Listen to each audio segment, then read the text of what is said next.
Bismillah, Assalamualaikum warahmatullahi wabarakatuh. Salam sejahtera untuk kita semua. Adik-adikku sekalian, saya Andi Sudimas Sulaiman, Gubernur Sulawesi Selatan, mengucapkan selamat datang dalam program Smart School Dinas Pendidikan Provinsi Sulawesi Selatan. Hari ini adik-adik sekalian akan mengikuti pembelajaran hybrid dalam program Smart School. Aplikasi Smart School adalah sebuah pendekatan dengan tetap mengedepankan sebuah pendidikan dengan digital approaching, untuk kemudian mengedepankan kualitas dan mutu pendidikan yang diterima siswa secara seragam di seluruh wilayah Sulawesi Selatan, termasuk di pelosok-pelosok. Program ini bukan hanya memberikan kepada adik-adik sekalian pengalaman belajar yang baru, namun juga memberikan fasilitas kebutuhan dengan fitur bermanfaat seperti rekaman video pembelajaran yang dapat diulang, trik-trik penyelesaian soal, ujian-ujian, serta sarana konsultasi pembelajaran dari guru-guru terbaik di Sulawesi Selatan. Sering-sering mengakses aplikasi Smart School melalui gawai yang adik-adik sekalian miliki di setiap kesempatan yang dimiliki. Untuk seluruh adik-adikku sekalian yang saya cintai, saya banggakan, selamat belajar dan semoga ilmu yang didapatkan bermanfaat untuk menambah pengetahuan pendidikan adik-adik sekalian. Salam kita pada salam. Assalamualaikum warahmatullahi wabarakatuh. Salam sejahtera untuk kita semua.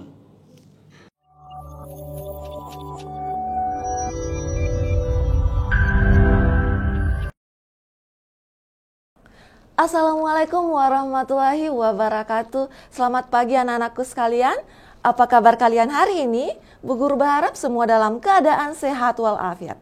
Bertemu lagi dengan Bu Indra Ulan dalam kelas Sejarah Smart School, tempat di mana kita bisa belajar sejarah secara seru dan juga menyenangkan.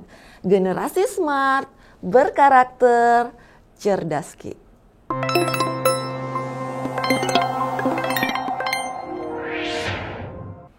Baik anak-anakku sekalian, memulai pembelajaran kita hari ini seperti biasa, mari kita mengisi link presensi terlebih dahulu.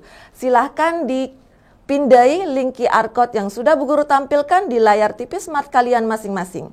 Diisi sesuai dengan data anak-anakku sekalian di sekolahnya masing-masing. Memulai pembelajaran hari ini, seperti biasanya, Bu Guru selalu memberikan sebuah kalimat motivasi. Adapun kalimat motivasi hari ini berasal dari Najwa Shihab. Tahukah kalian anak-anakku, ternyata Najwa Shihab pernah mengeluarkan sebuah kalimat yang sangat luar biasa, di mana dia menyatakan bahwa demokrasi tidak untuk melayani penguasa. Namun demokrasi itu ditujukan untuk memuliakan warga negara. Wah, sangat super sekali kalimatnya. Anak-anakku sekalian, sejatinya pelaksanaan demokrasi di Indonesia itu bukanlah baru-baru kali ini saja, tetapi penerapannya sudah jauh sebelumnya.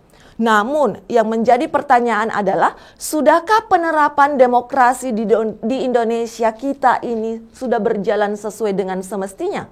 Nah, hal ini yang menjadi salah satu tanggung jawab anak-anakku sekalian sebagai generasi muda untuk memastikan bagaimana pelaksanaan demokrasi di Indonesia itu berjalan sesuai dengan semestinya. Karena kenapa? Demokrasi itu sejatinya merupakan marwah dan amanah dari segenap masyarakat Indonesia. Baik anak-anakku sekalian, dari kalimat motivasi hari ini, kira-kira adakah yang bisa menebak? Kira-kira hari ini kita akan belajar tentang apa ya? Bila di pertemuan yang lalu kita sudah membahas tentang berbagai ancaman disintegrasi di Indonesia, kemudian kita juga sudah membahas tentang tokoh-tokoh yang memperjuangkan integrasi di Indonesia. Kira-kira untuk materi kelas 12 hari ini kita akan belajar tentang apa ya? Dan benar sekali, hari ini kita akan belajar tentang demokrasi liberal di Indonesia, di mana fokus pembahasan kita hari ini adalah terkait masalah dinamika politik masa demokrasi liberal di Indonesia.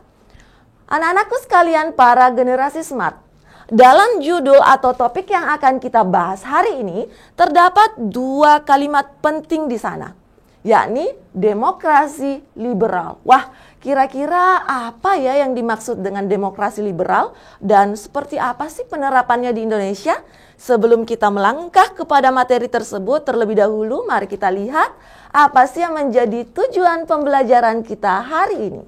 Adapun yang menjadi tujuan pembelajaran kita hari ini adalah setelah pembelajaran ini, anak-anakku sekalian diharapkan mampu untuk menganalisis kehidupan politik pada masa demokrasi liberal di Indonesia.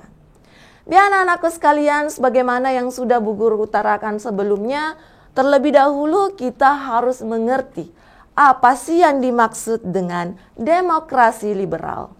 Demokrasi liberal pada hakikatnya berasal dari dua suku kata, yakni demokrasi dan liberal. Adapun kemudian yang dimaksudkan dengan demokrasi liberal adalah sebuah sistem pemerintahan demokrasi yang menetapkan legislatif lebih tinggi dibandingkan dengan badan eksekutif. Di mana dalam penerapannya dalam hal ini, presiden menjabat sebagai kepala negara, sementara kepala pemerintahannya dipimpin oleh seorang perdana menteri. Wah, anak-anakku sekalian, sangat menarik bukan? Ternyata ketika kita menelusuri di negara-negara tetangga kita ataupun negara-negara yang ada di dunia lainnya, kira-kira mereka selalu memperlihatkan adanya sebuah jabatan yakni Perdana Menteri. Tahukah anak-anakku, ternyata di Indonesia pun pernah diberlakukan hal yang serupa loh, di mana pada saat itu, dalam hal ini pada masa demokrasi liberal, kepala pemerintahan kita dipegang oleh seorang Perdana Menteri. Dan anak-anakku sekalian, sampai di situ bisa dipahami ya. Baik, selanjutnya kita akan lanjut lagi pada bagaimana kondisi awal politik pada awal kemerdekaan Indonesia. Kenapa ini menjadi sesuatu yang penting Ananda? Karena tentu peristiwa dalam sejarah itu memiliki hubungan kausalitas di mana ternyata kondisi politik di awal kemerdekaan ini nanti akan berpengaruh terhadap bagaimana dinamika politik yang ada pada masa demokrasi liberal. Nah, dalam kaitannya terkait masalah kondisi politik di awal kemerdekaan, dalam hal ini Bu Guru sudah menyiapkan 4 buah kronologi peristiwa, di mana peristiwa pertama terkait masalah perubahan fungsi daripada KNIP atau Komisi Nasional Indonesia Pusat, di mana hal ini diatur dalam maklumat nomor 10 tanggal 16 Oktober 1945. Anak-anakku, mari kita mengingat terlebih dahulu apa sih yang dimaksud dengan Komisi Nasional Indonesia Pusat. Di mana di awal kemerdekaan ini dibentuk untuk membantu kerja daripada presiden dan wakil presiden. Ternyata melalui maklumat ini terjadi perubahan fungsi. Di mana KNIP yang tadinya menjadi pembantu presiden dan wakil presiden kemudian beralih fungsi menjadi pada fungsi legislatif. Kemudian adapun kronologi yang kedua yaitu terkait masalah perubahan sistem pemerintahan di Indonesia, di mana hal ini kemudian diatur dalam maklumat KNIP nomor 5 tanggal 11 November 1945. Perubahan sistem pemerintahan apa saja ya kira-kira yang terjadi pada saat itu? Ternyata di awal kemerdekaan Ananda, kita telah melakukan perubahan sistem pemerintahan, yakni dari sistem pemerintahan presidensial menuju sistem pemerintahan parlementer. Adakah anak-anakku yang mengerti apa sih yang menjadi perbedaan antara sistem pemerintahan presidensial dengan parlementer? Nah, mari kita kupas satu persatu. Sistem pemerintahan presidensial, di mana pada saat itu badan eksekutif tidak berada dalam pengawasan langsung parlemen atau legislatif. Sementara yang dimaksudkan dengan pemerintahan parlementer adalah di mana badan eksekutif pada saat itu berada dalam pengawasan langsung oleh parlemen. Sehingga presiden dalam hal ini eksekutif itu bertanggung jawab penuh terhadap Dewan Rakyat. Kemudian kronologi peristiwa selanjutnya adalah sistem multipartai di Indonesia, di mana hal ini ditujukan untuk bagaimana aspirasi di dalam masyarakat Indonesia bisa terhimpun dengan sebaik-baiknya. Dan sistem multipartai ini diatur dalam maklumat wakil presiden dalam hal ini Muhammad Hatta tanggal 3 November 1945. Kemudian kronologi peristiwa lainnya yang penting yang harus anandaku sekalian mengerti adalah terkait masalah penerapan kebijakan RERA atau rekonstruksi dan rasionalisasi terhadap angkatan perang, di mana pada saat itu dilakukan reorganisasi dan penyederhanaan di angkatan perang kita, di mana ini merupakan kebijakan dari Kabinet Hatta di tahun 1948. Tujuannya adalah untuk melakukan penghematan tentang beban biaya yang harus dikeluarkan oleh negara pada saat itu. Jadi demikian kondisi politik di awal kemerdekaan yang ternyata nanti akan kita lihat masih berdampak pada bagaimana dinamika politik yang ada pada masa demokrasi liberal. Dan anak-anakku, selanjutnya kita akan melihat topik-topik apa saja yang akan kita bahas terkait masalah kehidupan politik Indonesia pada masa demokrasi liberal. Nah, dalam materi hari ini kita akan membahas tentang bagaimana Indonesia kembali ke dalam bentuk negara kesatuan Republik Indonesia. Kemudian yang kedua, kita akan membahas tentang bagaimana pada masa demokrasi liberal ini sering sekali terjadi pergantian kabinet yang cepat. Kemudian yang ketiga, kita juga akan membahas tentang bagaimana hubungan pusat dan daerah pada masa demokrasi liberal. Kemudian selanjutnya kita juga akan membahas tentang bagaimana pelaksanaan pemilu pertama ternyata yang terjadi pada tahun 1955. Kemudian yang selanjutnya kita juga akan membahas tentang kegagalan konstituante. Kemudian juga kita akan membahas tentang bagaimana dikeluarkannya dekret presiden tanggal 5 Juli 1959. Kemudian yang terakhir, ternyata kita juga akan mengupas tentang bagaimana pelaksanaan politik luar negeri di Indonesia. Wah, ternyata kajian kita hari ini banyak dan semuanya tidak kalah menarik dari apa yang sudah kita bahas sebelumnya. Anandaku sekalian, mari kita langsung saja membahas satu persatu terkait masalah topik-topik tersebut. Nah, topik yang pertama yang akan kita bahas adalah terkait bagaimana Indonesia kembali ke negara kesatuan Republik Indonesia.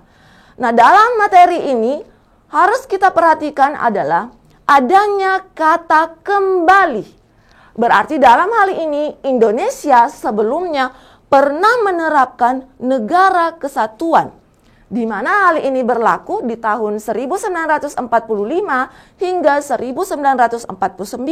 Indonesia pada awal kemerdekaan itu sudah berbentuk negara kesatuan. Namun, dengan masuknya sekutu yang kemudian memboncengi Belanda, sistem politik kita dipengaruhi dan di mana hasilnya pada saat itu negara kita berubah menjadi bentuk serikat. Atau biasa juga kita kenal dengan Republik Indonesia Serikat. Di mana pada materi sebelumnya Bu Guru sudah sampaikan bahwa yang namanya serikat tentu memiliki negara-negara bagian di dalamnya. Dan tercatat ada 7 negara federal atau bagian yang berada pada wilayah RIS pada saat itu. Masih ada yang ingat? Ya benar, pertama ada negara Republik Indonesia, kemudian ada negara Indonesia Timur, kemudian ada negara Jawa Timur, kemudian yang keempat ada negara Sumatera Timur, kemudian yang kelima ada negara Sumatera Selatan, keenam ada negara Madura, dan yang terakhir yang ketujuh ada negara Pasundan. Nah, bentuk negara inilah yang kemudian tepat di perayaan ulang tahun Republik Indonesia yang kelima, yaitu tepatnya pada tanggal 17 Agustus 1950, bentuk negara kita berubah dari Republik Indonesia Serikat, kemudian kembali kepada Negara Kesatuan Republik Indonesia. Dan tentu pada saat itu banyak sekali polemik yang terjadi. Kenapa? Karena ternyata di dalam masyarakat Indonesia terbentuk 2 golongan masyarakat. Di mana ada golongan yang pro dengan negara federal, namun ada juga golongan unitaris yang pro dengan negara kesatuan Republik Indonesia.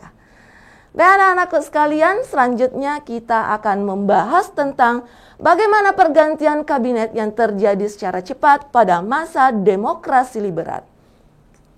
Dalam hal ini, Bu Guru sudah menyiapkan atau memperlihatkan ternyata pada masa demokrasi liberal, Indonesia pernah mengalami pergantian kabinet yang sangat banyak. Tercatat dalam hal ini, pada masa demokrasi liberal pernah terjadi pergantian kabinet sebanyak 7 kali.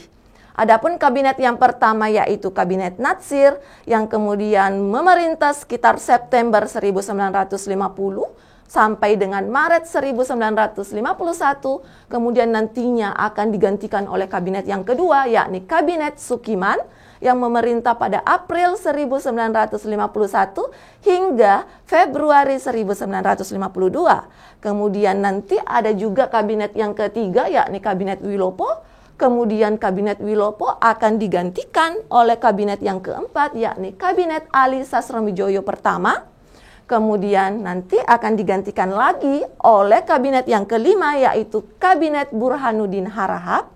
Kemudian nanti ternyata akan kembali lagi kepada kabinet sebelumnya yang kemudian dikenal dengan Kabinet Ali Sastroamidjojo kedua. Namun tentunya dengan formasi menteri-menteri yang berbeda. Kemudian kabinet yang terakhir atau kabinet yang ketujuh adalah Kabinet Juanda atau biasa juga dikenal dengan Kabinet Karya, di mana kabinet ini memerintah sekitar Maret 1957 hingga Juli 1959. Anak-anakku sekalian, untuk memahami pergantian-pergantian kabinet ini, maka mari kita membahasnya satu persatu.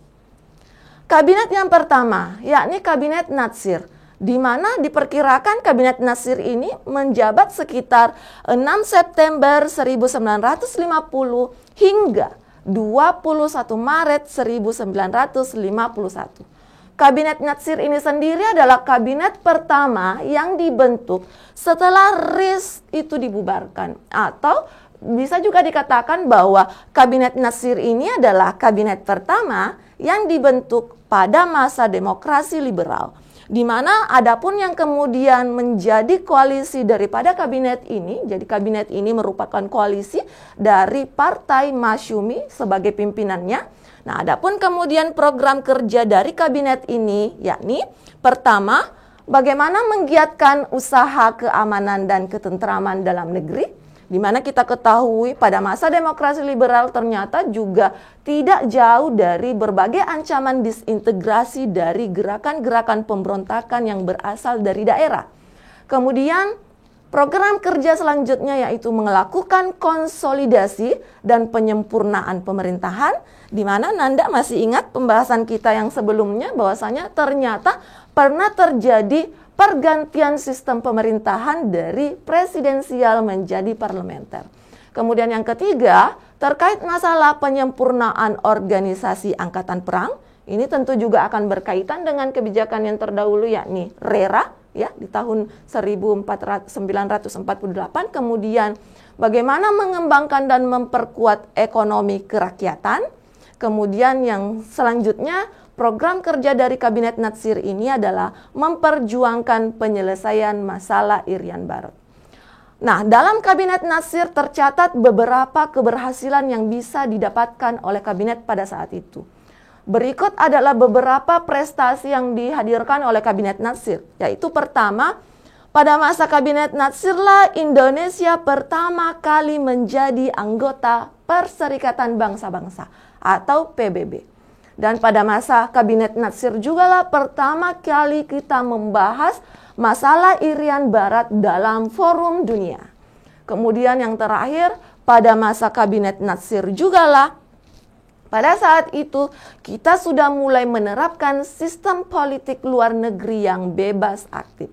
Nah, dilihat dari keberhasilan yang sudah Bu Guru sampaikan tadi, ini tentu menjadi kebijakan atau prestasi di bidang politik. Nah, adapun kemudian prestasi yang dicapai oleh Kabinet Natsir pada masa itu di bidang ekonomi adalah kabinet ini mampu mengubah sistem ekonomi dari sistem ekonomi kolonial menjadi sistem ekonomi nasional. Nah, adapun kemudian yang menjadi penyebab jatuhnya Kabinet Natsir ini dilihat dari berbagai program yang sebelumnya sudah disampaikan, ternyata kabinet ini dianggap belum maksimal dalam menjalankan programnya, terutama terhadap memperjuangkan Irian Barat menjadi salah satu wilayah dalam NKRI. Makanya pada saat itu dikeluarkanlah mosi tidak percaya dan kemudian berakhir Kabinet Natsir dinyatakan jatuh dan akan berganti pada kabinet selanjutnya yaitu Kabinet Sukiman. Kabinet Sukiman ini memerintah sekitar 27 April 1951 hingga 3 April 1952, di mana sebelumnya Kabinet Natsir, dalam hal ini pimpinannya itu Natsir, itu sudah mengembalikan mandatnya kepada Presiden Soekarno. Nah, ternyata Presiden Soekarno pada saat itu membuat formatur kabinet yang mana dipimpin oleh Mr. Sartono yang merupakan perwakilan dari PNI pada saat itu. Dan dalam hal ini, Mr. Sartono mengupayakan bagaimana terbentuknya kabinet baru yang mengambil koalisi dari dua partai terbesar yang berpengaruh dalam parlemen pada saat itu. Dalam hal ini, PNI dan Masyumi. Namun, apa yang terjadi? Mr. Sartono pada saat itu gagal untuk membentuk kabinet, maka kemudian Sartono mengembalikan kembali mandatnya kepada Presiden, di mana Presiden membuat formatur kabinet yang baru, yang dalam hal ini nantinya akan dikenal dengan kabinet yang kedua, yakni Kabinet Sukiman sebagai Perdana Menterinya, kemudian wakilnya yaitu Suwiryo. Nah, dalam beberapa referensi anak-anakku, mungkin ada di antara kalian yang pernah mendapati kabinet ini biasa juga dikenal dengan Kabinet Sukiman Suwiryo. Nah, adapun yang kemudian menjadi program kerja dari kabinet ini, pertama, menjalankan tindakan-tindakan yang tegas sebagai negara hukum, ya, jadi masih terkait masalah bagaimana upaya menghadapi gerakan-gerakan separatisme yang ada di Indonesia. Jadi, dilakukan penguatan hukum di Indonesia. Kemudian yang kedua, bagaimana mempercepat usaha pembangunan. Kemudian yang ketiga, menyelesaikan persiapan pemilu umum konstituante. Kemudian yang keempat, bagaimana menjalankan politik luar negeri bebas aktif menuju perdamaian. Kemudian yang selanjutnya, bagaimana mereka membuat program kerja terkait memasukkan Irian Barat ke dalam wilayah Republik Indonesia. Nah, anakku sekalian, salah satu peristiwa penting yang harus kalian ketahui dalam Kabinet Sukiman yang paling esensi adalah ternyata dalam kabinet ini mereka pernah melakukan kerjasama ekonomi militer keamanan dengan Amerika Serikat. Di mana dalam hal ini mereka lakukan dalam Mutual Security Aids atau MSA, di mana ternyata ini dianggap sebagai upaya yang sangat luar biasa. Kenapa? Karena bertentangan dengan sistem politik luar negeri bebas aktif yang kita laksanakan pada saat itu. Membangun hubungan kerjasama dengan Amerika Serikat yang notabene-nya merupakan salah satu blok pada pertentangan dunia pada saat itu. Nah, Bu Guru mengutip dalam buku Sejarah Nasional Jilid ke-6 yang diterbitkan dalam buku Balai Pustaka tahun 2019. Dia menyatakan di sini bahwa nanti ternyata yang menyebabkan Kabinet Sukiman ini jatuh adalah karena terkait dengan kebijakan yang dia lakukan dalam membangun hubungan kerjasama dengan Amerika Serikat. Makanya salah satu tokoh pada saat itu yang berasal dari PNI yang bernama Sunario memberikan mosi tidak percaya hingga berakhir pada jatuhnya Kabinet Sukiman. Dan seperti itu kira-kira anandaku terkait masalah kabinet yang kedua, yakni Kabinet Sukiman Suwiryo. Selanjutnya, mari kita sampai lagi kepada kabinet yang ketiga, yakni Kabinet Wilopo, di mana kabinet ini memerintah sekitar 3 April 1952 hingga 30 Juli 1953. Belajar dari apa yang terjadi di dua kabinet sebelumnya, maka Wilopo pada saat itu melakukan perombakan besar-besaran terhadap menteri-menteri di setiap bidang.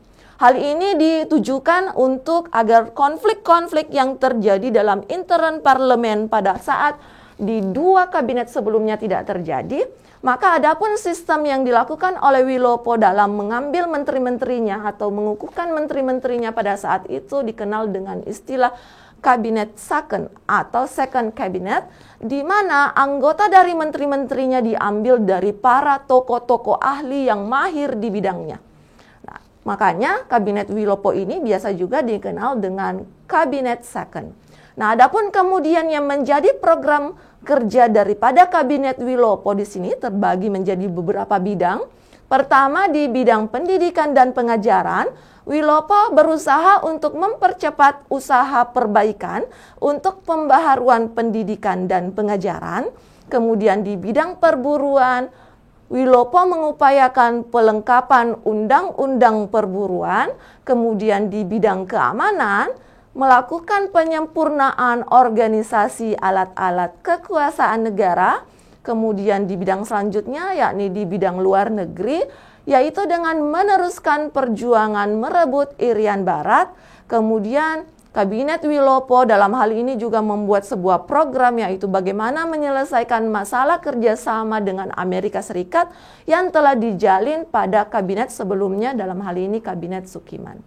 Anandaku sekalian, dalam pelaksanaan Kabinet Wilopo ternyata dalam masyarakat pada saat itu terdapat riak-riak, di mana desakan-desakan terhadap pemerintah pusat pada saat itu kemudian dimanfaatkan oleh beberapa perwira TNI Angkatan Darat, di mana pada saat itu mereka melakukan tuntutan kepada Kasat Ahana Nasution, di mana Ahana Nasution ternyata memasukkan unsur-unsur KNIL atau dalam hal ini Koninklijke Nederlandse Indische Leger yang merupakan notabene-nya tentara Belanda dalam TNI pada saat itu. Dan ini yang menjadi kekecewaan daripada beberapa perwira TNI Angkatan Darat pada saat itu. Karena apa?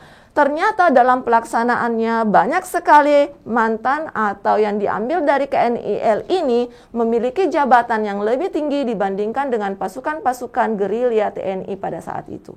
Kemudian hal yang menarik juga pada saat itu adalah ternyata pada masa Wilopo ini terjadi sebuah peristiwa yang dikenal dengan Tanjung Moroa. Apa yang dimaksud dengan Tanjung Moroa? Jadi yang dimaksudkan dengan peristiwa Tanjung Moroa adalah insiden bentrokan antara oknum kepolisian dengan penduduk setempat, dalam hal ini petani-petani pada saat itu, untuk mempertahankan tanah-tanah perkebunan mereka yang mereka sudah anggap tanah mereka, yang kemudian digunakan kembali oleh sebuah perusahaan di wilayah Deli, Sumatera Timur, atau yang pada saat ini itu sudah menjadi wilayah Sumatera Utara. Nah, adapun kemudian keberhasilan yang dicapai pada masa Kabinet Wilopo ini, Bu Guru mengambil pendapat dari seorang menteri yang dari kabinet-kabinet memang menjadi menteri, yakni Dr. Lemena. Menurut pengakuan Lemena pada saat itu, yang menjadi keberhasilan daripada Kabinet Wilopo ini adalah membentuk iklim parlemen yang sangat top atau yang sangat baik. Dari semua kabinet-kabinet yang pernah terbentuk di masa demokrasi liberal, iklim daripada Kabinet Wilopo inilah yang menurut Lemena merupakan iklim politik yang paling sehat. Namun, adapun kemudian yang menjadikan runtuhnya atau jatuhnya Kabinet Wilopo ini, yaitu tetap dengan adanya mosi tidak percaya yang dikeluarkan oleh STI atau Serikat Tani Indonesia. Nah, adapun kemudian kabinet yang selanjutnya akan memerintah, yaitu kabinet keempat, Kabinet Ali Sastroamidjojo pertama, di mana dia berkuasa di tanggal 1 Agustus 1953 hingga 24 Juli 1954. Nah, anandaku sekalian, kabinet ini merupakan kabinet koalisi antara PNI dan Masyumi, di mana adapun kemudian yang menjadi program kerja dari Kabinet Ali Sastroamidjojo I adalah pertama di bidang dalam negeri meliputi keamanan, kemudian pemilihan umum, kemudian kemakmuran dan keuangan, kemudian juga dilakukan peningkatan dalam organisasi negara serta bagaimana memperjuangkan terkait masalah perburuan. Kemudian yang kedua, bagaimana Kabinet Ali Sastroamidjojo pertama pada saat itu juga melanjutkan usaha kembalinya Irian Barat ke NKRI. Kemudian program selanjutnya terkait masalah bidang politik luar negeri, dalam hal ini meliputi politik luar negeri yang bebas aktif, kemudian bagaimana peninjauan kembali tentang hasil konferensi meja bundar yang tentunya dianggap sangat merugikan pihak Indonesia pada saat itu. Anandaku sekalian, terkait masalah Kabinet Ali Sastroamidjojo pertama, maka ada beberapa prestasi yang pernah diukirkan. Prestasi yang pertama adalah terkait masalah bagaimana pematangan persiapan pemilu pertama pada saat itu sudah berlangsung juga pada masa Kabinet Ali Sastroamidjojo pertama. Kemudian ternyata Ali Sastroamidjojo pertama juga mampu membangun hubungan yang baik kembali dengan komunitas Cina di Indonesia pada saat itu, di mana nanti kita akan bahas di materi selanjutnya terkait masalah dinamika ekonomi. Ya, di sana ternyata di Indonesia pernah ada hubungan yang tidak selaras antara Indonesia dengan Cina. Kemudian, adapun kemudian menjadi prestasi yang sangat penting, ternyata pada masa Ali Sastroamidjojo I, Indonesia berhasil melakukan salah satu upaya penting dalam upaya perdamaian dunia, yaitu melakukan Konferensi Asia Afrika. Ya, pada saat itu, Konferensi Asia Afrika ini sangat berdampak, terutama di dua negara dunia pada saat itu, dalam hal ini Australia dan Amerika. Mengapa Bu Guru katakan bahwa konferensi ini berdampak pada dua negara ini? Karena dengan adanya konferensi Asia Afrika yang dilaksanakan di Bandung atau Indonesia pada saat itu membuka mata daripada pemerintahan Australia dan Amerika untuk melakukan penghapusan sistem apartheid di negaranya. Dan kemudian ini berujung pada semakin besarnya dukungan daripada Australia dan Amerika terhadap upaya-upaya yang dilakukan oleh Indonesia pada saat itu, terutama untuk pembebasan Irian Barat dalam sidang-sidang PBB. Mungkin hal itu yang bisa kita garis bawahi terkait masalah Kabinet Ali Sastroamidjojo pertama. Selanjutnya kita akan masuk pada bagaimana Kabinet Burhanuddin Harahap. Kabinet Burhanuddin Harahap ini juga dimulai pada tanggal 12 Agustus 1955 hingga 24 Maret 1956, di mana sebelumnya Kabinet Ali Sastroamidjojo ini sudah menyerahkan mandatnya kepada Presiden Soekarno kembali. Namun pada saat itu Wakil Presiden atau dalam hal ini Muhammad Hatta kemudian membentuk formatur kabinet yang baru yang terdiri dari Wilopo, Sukiman, dan Asaat. Namun kemudian upaya ini dianggap gagal, kemudian dilakukanlah lagi pembentukan kabinet, formatur kabinet yang baru, yaitu dikenal dengan Kabinet Burhanuddin Harahap. Adapun kemudian yang menjadi program kerja dari kabinet ini, yang pertama, mengembalikan wibawa moral pemerintah. Kemudian yang kedua, bagaimana pelaksanaan pemilihan umum atau pemilu pertama di tahun 1955. Kemudian bagaimana upaya pemberantasan korupsi. Kemudian selanjutnya bagaimana meneruskan perjuangan merebut kembali Irian Barat. Anandaku sekalian, Kabinet Burhanuddin ini terkenal sekali dengan kewibawaannya. Dia merupakan sebuah kabinet yang sangat berpengaruh atau biasa juga dikenal dengan istilah gesak. Adapun kemudian beberapa prestasi yang bisa diukirkan pada masa Kabinet Burhanuddin Harahap adalah kabinet ini mampu menyelenggarakan pemilu pertama di tahun 1955. Kemudian kabinet ini juga mampu untuk membuat atau mengeluarkan Aceh daripada menjadi sebuah provinsi yang baru yang terlepas dari Sumatera Utara. Kemudian masih terkait Aceh dan Sumatera Utara pada saat itu, kabinet ini mampu membentuk yang namanya USU yang tidak lain merupakan sebuah lembaga pendidikan penting pada saat itu.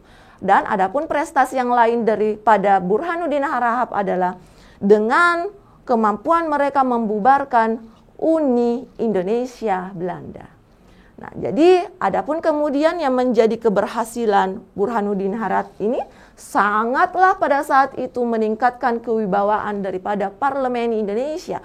Dimanapun, adapun yang kemudian menjadikan Kabinet Burhanuddin Harahap ini jatuh, itu karena memang dianggap bahwa program-program daripada Kabinet Burhanuddin Harahap ini sudah selesai.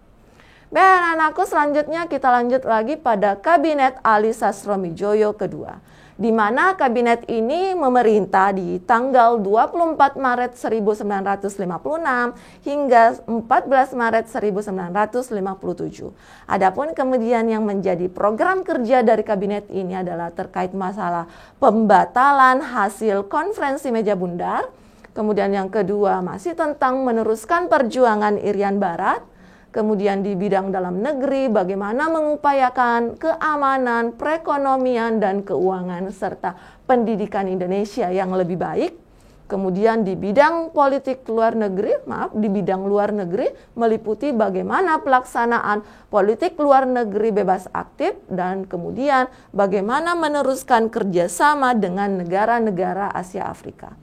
Nah, adapun kemudian yang menyebabkan kabinet ini nantinya runtuh, itu hampir sama dengan kabinet Ali Sastroamidjojo pertama, di mana pada saat itu dikeluarkan mosi tidak percaya oleh Masyumi. Nah, adapun kemudian yang dilakukan pada saat itu, Masyumi seperti membalas apa yang terjadi pada kabinet Ali Sastroamidjojo pertama ketika dikeluarkan mosi. Pada saat itu PNI menarik semua menterinya dari kabinet. Nah, pada masa kabinet Ali Sastroamidjojo kedua, koalisi Masyumi yang kemudian menarik semua anggota menteri-menterinya dari kabinet. Jadi bisa dilihat bahwa ternyata ada sesuatu yang dibalas pada saat itu, dan ini menunjukkan ketidakkompakan parlemen pada saat itu. Baik, selanjutnya kita masuk pada Kabinet Juanda yang memerintah di tanggal 9 April 1957 hingga 10 Juli 1959. Adapun yang kemudian menjadi program kerjanya adalah membentuk Dewan Nasional. Nah, Dewan Nasional ini adalah sebuah badan yang bisa menghimpun bagaimana aspirasi-aspirasi masyarakat Indonesia pada saat itu bisa tersampaikan dengan baik. Dia merupakan badan non-partai. Kemudian program kerja yang kedua adalah terkait masalah normalisasi keadaan Republik Indonesia. Kemudian melanjutkan pembatalan konferensi meja bundar. Kemudian selanjutnya bagaimana memperjuangkan Irian Barat. Kemudian ada juga program kerja terkait masalah mempercepat pembangunan. Anda-andaku sekalian, adapun yang kemudian menjadi prestasi dari Kabinet Juanda ini adalah dengan diperluasnya teritorial laut kita pada saat itu yang tadinya merupakan teritori dari 3 ya, kemudian menjadi 12, di mana kebijakan ini nantinya akan dikenal dengan Deklarasi Juanda. Nah, Deklarasi Juanda ini juga menjadi salah satu keberhasilan besar yang ditandai dalam Kabinet Juanda, di mana Kabinet Juanda ini merupakan kabinet terakhir yang berkuasa pada masa demokrasi liberal. Baik anak-anakku, ketika kita lihat dari kronologi pergantian kabinet, sesungguhnya dalam hal ini muncul sebuah pertanyaan analisis. Kira-kira pertanyaan analisisnya seperti ini. Mengapa ya sering terjadi pergantian kabinet pada masa demokrasi liberal? Jadi ketika tadi kita melihat kronologinya, ternyata di setiap pergantian kabinet itu tidak memerlukan waktu yang lama. Ada yang kurang dari 1 tahun, ada yang hanya 6 bulan saja kemudian dilakukan pergantian. Maka dalam hal ini muncul sebuah pertanyaan analisis, kenapa ya kira-kira sering terjadi pergantian kabinet pada masa demokrasi liberal? Nah, untuk menjawab pertanyaan seperti ini, kita akan mengaitkannya dengan kondisi yang ada sebelumnya, dalam hal ini kebijakan sistem multipartai, di mana ternyata sistem multipartai pada saat itu tidak memperkaya daripada bagaimana penyaluran aspirasi masyarakat di Indonesia pada saat itu. Karena ternyata partai-partai yang ada dalam Indonesia pada saat itu lebih memperjuangkan kepentingan-kepentingan partainya, dan inilah yang kemudian menunjukkan adanya ketidakkompakan dalam parlemen, sehingga bisa dikatakan mengakibatkan sering sekali terjadinya pergantian kabinet pada masa demokrasi liberal. Karena memang pada masa demokrasi liberal itu tidak diberikan atau ditentukan periode tertentu, karena pada saat itu kabinet itu bisa saja dijatuhkan dengan dikeluarkannya mosi tidak percaya. Jadi kira-kira seperti itulah pelaksanaan demokrasi liberal terkait masalah bagaimana penetapan kabinet-kabinet yang berlaku pada saat itu. Baik anak-anakku, selanjutnya kita akan masuk pada materi bagaimana hubungan pusat dan daerah. Terkait masalah bagaimana hubungan pusat dan daerah pada masa demokrasi liberal, ini terkait dengan peristiwa sebelumnya, yaitu sering sekali terjadi pergantian kabinet. Dan ini menyebabkan terjadinya pergolakan politik yang sangat besar di Indonesia pada saat itu. Pemerintah memfokuskan konsentrasi di bidang politik sehingga pada saat itu muncullah berbagai ketidakpuasan terhadap pemerintah pusat yang berasal dari pemerintah daerah. Mengapa hal itu terjadi? Karena kita lihat pergantian kabinet. Masyarakat pada saat itu bisa dikatakan tidak bisa menyalurkan dengan baik aspirasinya melalui parlemen karena adanya kecenderungan pergantian kabinet-kabinet yang terjadi secara cepat. Maka daripada itu muncullah ketidakpuasan dari pemerintah daerah karena mereka merasa tidak lagi dipedulikan, sehingga pada perkembangan selanjutnya ini berkembang menjadi sebuah peristiwa yang besar di mana perkembangannya menjadi sebuah pemberontakan-pemberontakan atau gerakan-gerakan disintegrasi, dalam hal ini yang terjadi pada masa demokrasi liberal seperti pemberontakan APRA, pemberontakan Andi Aziz, pemberontakan Republik Maluku Selatan, dan pemberontakan PRRI serta Permesta. Jadi kira-kira seperti itulah hubungan pusat dan daerah pada saat itu yang menunjukkan adanya kemudian ketidakharmonisan ditandai dengan munculnya berbagai pergolakan-pergolakan yang berasal dari daerah-daerah di semua wilayah-wilayah Indonesia. Baik, selanjutnya kita akan masuk pada pembahasan pemilu pertama tahun 1955. Sebagaimana yang sudah Bu Guru sampaikan sebelumnya bahwa kabinet yang berhasil melakukan pemilu pertama di tahun 1955 ini adalah kabinet, ya benar sekali, kabinet Burhanuddin Harahap. Ternyata dalam pelaksanaannya pemilu pertama ini dibagi menjadi dua tahapan. Di mana tahapan pertama itu pemilu dilakukan pada tanggal 29 September 1955, di mana fokus pada pemilihan umum pada saat itu adalah fokus untuk memilih anggota parlemen atau legislatif, dalam hal ini DPR. Sedangkan pada tahap kedua, pemilu ini diadakan pada tanggal 15 Desember 1955, di mana fokus pemilihan pada pemilu tahap ini adalah bagaimana memilih anggota konstituante. Tentu anak-anakku ada yang bertanya, apa sih yang menjadi perbedaan antara anggota parlemen dengan anggota konstituante? Jadi perlu dipahami Ananda bahwa yang dimaksudkan dengan anggota parlemen itu lebih kepada fungsi legislatif. Kemudian, adapun yang kemudian dianggap sebagai anggota konstituante itu adalah berasal dari konstituante itu sendiri yang merupakan badan khusus yang dibentuk pada saat itu dengan tugas utama yakni membuat undang-undang dasar. Makanya pemilu pada saat itu dipecah menjadi dua tahapan dengan konsentrasi pemilihan yang berbeda, satunya memilih anggota parlemen, satunya untuk memilih anggota konstituante. Nah, dalam hal pemilu pertama ini muncullah kemudian 4 pemenang pemilu dengan suara terbanyak. Adapun kemudian yang menjadi pemenang pemilu dengan suara terbanyak pada saat itu adalah Partai Nasional Indonesia, kemudian Partai Masyumi, kemudian partai yang ketiga adalah Nahdlatul Ulama, kemudian partai yang keempat itu adalah Partai Komunis Indonesia. Jadi keempat partai inilah yang kemudian menjadi pemenang pemilu dengan suara terbanyak yang terjadi di tahun 1955 secara berurutan. Kemudian kita lanjut lagi terkait masalah sisi positif dan negatif dari sistem multipartai. Nah, adapun kemudian sisi positif dari sistem multipartai di sini Ananda adalah bagaimana menempatkan kalangan sipil sebagai pelaksana kedaulatan rakyat dan pemerintah. Kemudian sisi positif lainnya adalah lakukan pencegahan kekuasaan presiden yang terlalu besar karena wewenang pemerintah dipegang oleh partai yang berkuasa pada saat itu. Kemudian yang lainnya adalah menghidupkan suasana demokratis yang ada di Indonesia. Ya. Jadi ini adalah beberapa sisi positif yang bisa dirasakan terkait masalah sistem multipartai. Kemudian adapun yang menjadi sisi negatif dari sistem multipartai adalah adanya kecenderungan terjadi persaingan yang tidak sehat di parlemen atau kabinet. Kemudian sejumlah partai cenderung menyuarakan kepentingan kelompoknya sendiri, bukan kepentingan rakyat. Kemudian kita akan lanjut lagi. Ternyata dari semua pergolakan ataupun dinamika yang sudah kita bahas sebelumnya, di sini bisa kita lihat bahwa ternyata parlemen, berlakunya kabinet parlementer pada pemerintahan Republik Indonesia bisa disimpulkan pada saat itu mengalami ketidakstabilan.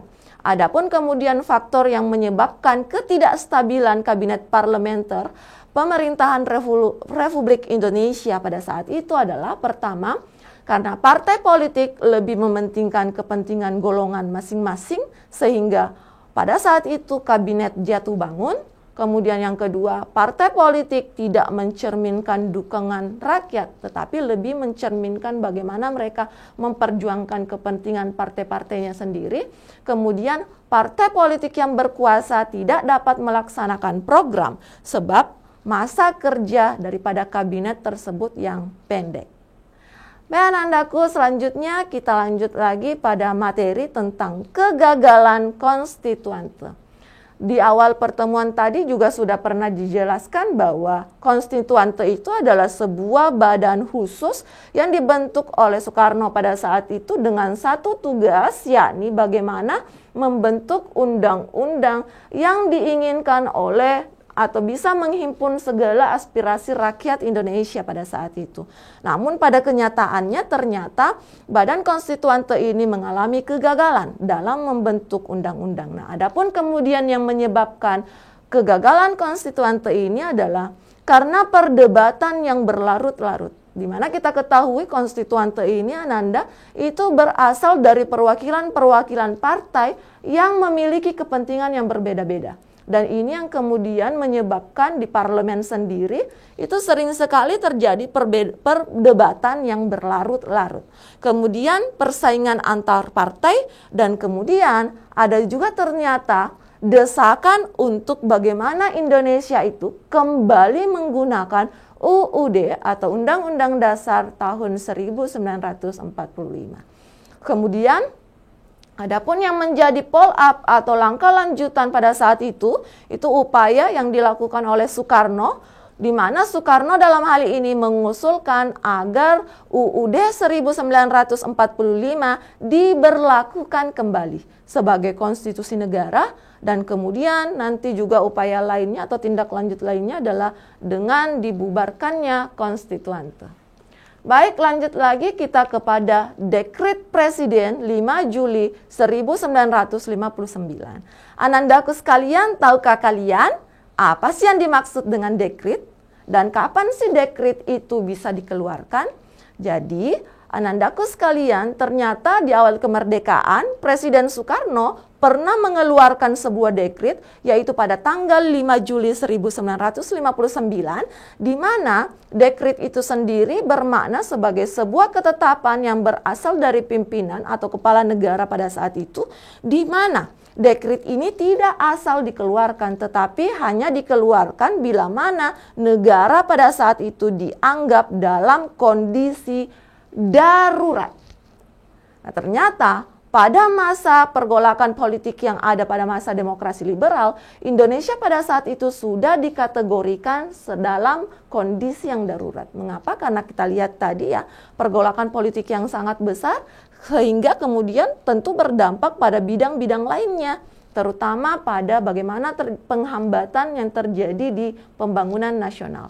Nah, adapun kemudian isi daripada Dekret Presiden 5 Juli 1959 ini adalah terkait masalah pembubaran konstituante, kemudian bagaimana di Indonesia diberlakukan kembali UUD 1945, kemudian pada saat itu juga isinya terkait masalah akan dibentuknya Majelis Permusyawaratan Rakyat, di mana nanti pada kenyataannya terbentuk DPS, DPAS, dan MPRS.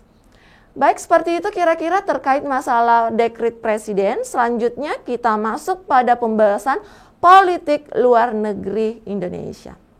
Nah, terkait masalah politik luar negeri Indonesia, pemahaman anak-anakku harus mengingat terkait masalah bagaimana sejarah dunia yang terjadi sebelumnya. Jadi dunia pada saat itu tengah dilanda oleh kemelut pertentangan antara dua blok ya, akibat dari perang dunia dan kemudian juga nanti akan berlanjut pada perang dingin. Di mana dunia pada saat itu terbagi menjadi dua blok. Ada blok yang kemudian menganut liberalis kapitalis, kemudian ada juga blok yang kemudian lebih kepada sistem sosialis komunis. Maka daripada itu politik luar negeri Indonesia haruslah menyesuaikan. Indonesia selalu berusaha untuk tampil sebagai sebuah negara yang netral dan tidak memihak salah satu blok. Makanya politik luar negeri Indonesia pada saat itu menerapkan politik luar negeri bebas aktif. Adapun yang dimaksudkan dengan bebas adalah Indonesia bebas menentukan jalannya sendiri, tidak memihak salah satu blok. Kemudian adapun yang dimaknai dengan aktif adalah Indonesia akan aktif dalam segala upaya-upaya perdamaian dunia.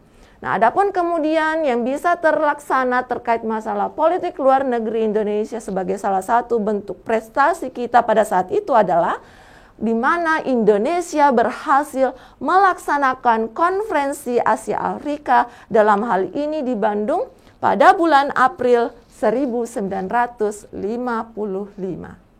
Baik, mungkin untuk mengefektifkan waktu ya, Bu Guru langsung saja masuk pada sesi Mari Berlatih. Nah, dalam sesi ini kita akan membahas beberapa pertanyaan analisis. Bu Guru kembali mengharapkan respon daripada anak-anakku bisa menuliskan jawabannya di kolom chat. Adapun kemudian pertanyaan pertama yaitu terkait masalah sistem kabinet yang sering berganti-ganti pada masa pemerintahan demokrasi liberal disebabkan opsi A, pimpinan TNI tengah melakukan penyempurnaan, kemudian opsi B, karena perjuangan pembebasan Irian Barat. Kemudian opsi C, kabinet yang dipimpin oleh Masyumi. Kemudian opsi D, adanya perbedaan kepentingan antar partai-partai. Kemudian yang E, anggota kabinet terbentuk pada saat itu dinyatakan tidak kompeten. Wah, kira-kira materi ini ya, tadi sudah kita bahas. Kira-kira jawaban untuk pertanyaan ini yang mana ya Ananda? Anandaku sekalian bisa menuliskan jawabannya di kolom chat. Jadi kira-kira apa ya yang menyebabkan seringkali terjadi pergantian sistem kabinet pada masa demokrasi liberal? Nah, jadi sudah ada jawaban yang masuk dari beberapa sekolah. Terima kasih respon positifnya Nanda. Yang pertama ada dari SMA 5 Maros. Ya, kemudian ada juga dari SMA 13 Bulukumba. Kemudian ada juga dari SMA 5 Baru. Halo Ananda. Kemudian ada juga dari SMA 5 Maros tadi. Dan mayoritas jawabannya menjawab Delta. Yaitu terkait masalah adanya perbedaan kepentingan antar partai-partai. Wah, luar biasa jawaban Anandaku sekalian. Tepat sekali. Yang menyebabkan sering sekali terjadi pergantian kabinet pada masa demokrasi liberal yaitu karena adanya perbedaan kepentingan antar partai-partai. Luar biasa, Anandaku bisa menjawab dengan benar. Baik, kita lanjut lagi pada pertanyaan yang kedua. Pertanyaannya seperti ini. Berikut ini yang merupakan penyebab Presiden Soekarno mengeluarkan Dekret 5 Juli 1959 adalah A. Karena Soekarno tidak puas dengan DPR. Kemudian B. Konstituante tidak berhasil menyusun Undang-Undang Dasar. Kemudian C. Anggota konstituante hanya mementingkan kepentingan kelompoknya saja. Kemudian D. Terjadinya kemacetan sidang anggota konstituante. Kemudian yang terakhir, E. Rakyat menginginkan Undang-Undang Dasar sementara 1950 tetap dipergunakan. Tadi juga sudah kita bahas ya Nanda. Silahkan menuliskan jawabannya di kolom chat.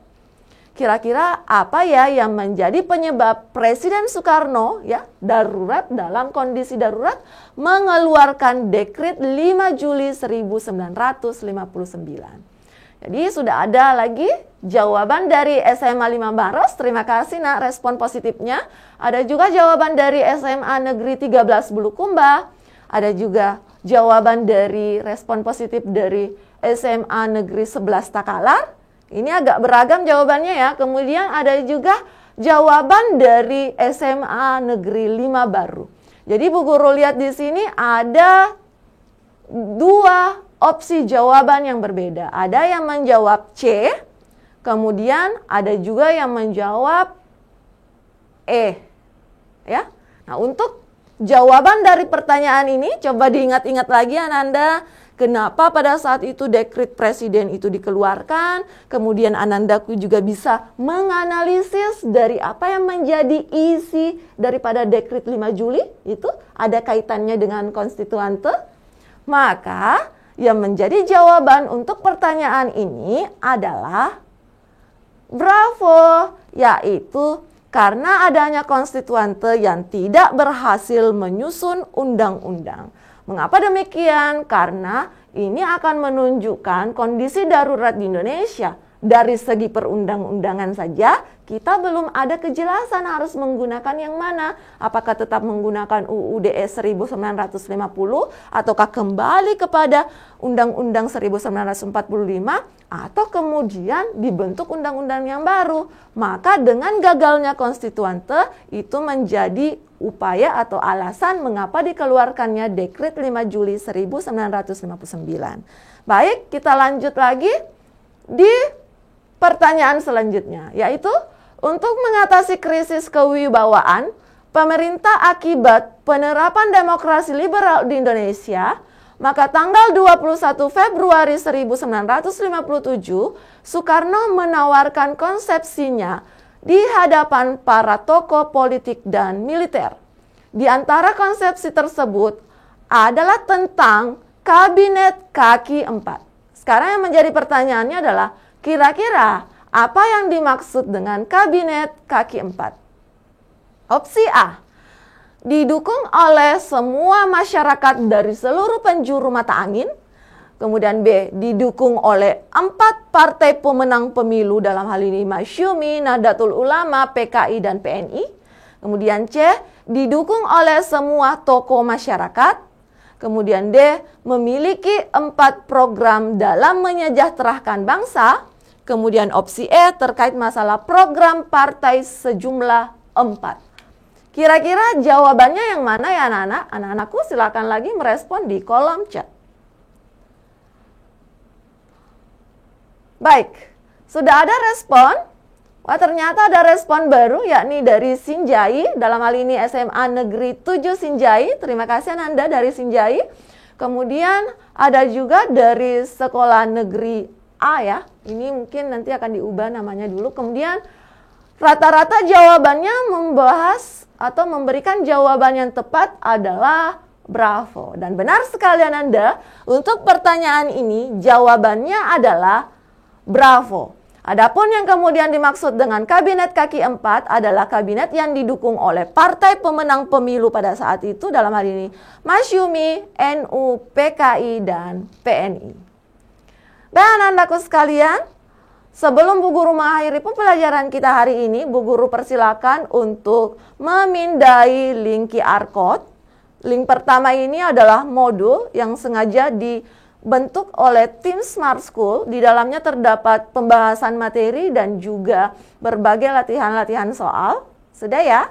Kemudian di link berikutnya, di sini Bu Guru berusaha untuk bagaimana memfasilitasi Anandaku untuk memanfaatkan waktu yang tersisa di sekolahnya masing-masing. Silakan bentuk kelompok belajar yang nanti akan diteruskan oleh yang terhormat guru, Bapak dan Ibu guru pendamping sekolah yang ada di sekolah masing-masing. Silakan di-scan QR code-nya, isinya berupa LKPD, berupa TTS sejarah.